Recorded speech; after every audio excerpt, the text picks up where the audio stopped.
ఈ మధ్య యాక్చువల్గా హైదరాబాద్లో కూడా కొన్ని స్టడీస్ అయినాయి, especially young people, software people వాళ్ళలో 100లో ఆల్మోస్ట్ 35 నుంచి 40% వరకు హై బ్లడ్ ప్రెషర్ ఉన్నట్టుగా తేలింది. అండ్ దీనికి ఫస్ట్ అసలు మోస్ట్ ఇంపార్టెంట్ థింగ్ ఏంటంటే హై బ్లడ్ ప్రెషర్కి ఫస్ట్ సాల్ట్ తగ్గించుకోవాలి.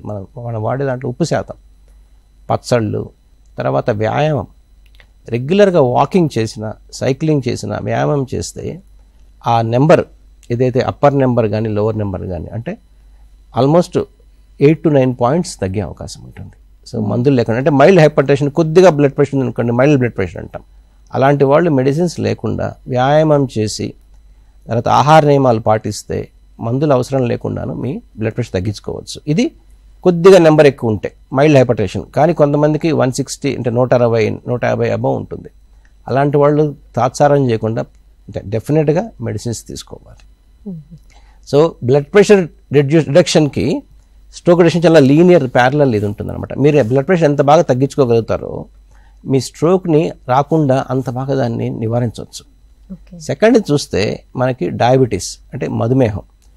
డయాబెటీస్లో కూడాను మీరు షుగర్ కంట్రోల్లో పెట్టుకోవాలి.